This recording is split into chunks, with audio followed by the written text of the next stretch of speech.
पंजाब में कौमी असम्बली की 5 सूबाई असम्बली के 7 हलकों पर ज़िमनी इंतखाबात वोटों की गिनती के बाद नताइज आने का सिलसिला जारी है।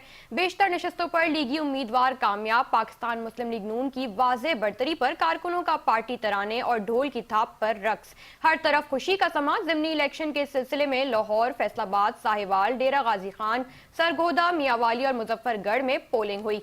NA-18 हरिपुर में 602 पोलिंग स्टेशन में से 169 के गैर हतमी गैर सरकारी नतीजे के मुताबिक मुस्लिम लीग नून के बाबर नवाज खान 57,744 वोट लेकर पहले नंबर पर हैं।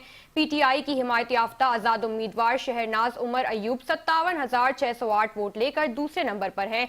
कौमी असम्बली के हल्का NA-129 लाहौर में होने वाले ज़िमनी इंतखाब के गैर हतमी गैर सरकारी नताइज आने का सिलसिला जारी है। NA-129 लाहौर के 334 पोलिंग स्टेशन में से 181 के गैर हतमी गैर सरकारी नतीजे के मुताबिक मुस्लिम लीग नून के हाफिज मियां मोहम्मद नमान 34,771 वोट लेकर पहले नंबर पर हैं। PTI के हिमायत याफ्ता आजाद उम्मीदवार अरसलान अहमद 15,699 वोट लेकर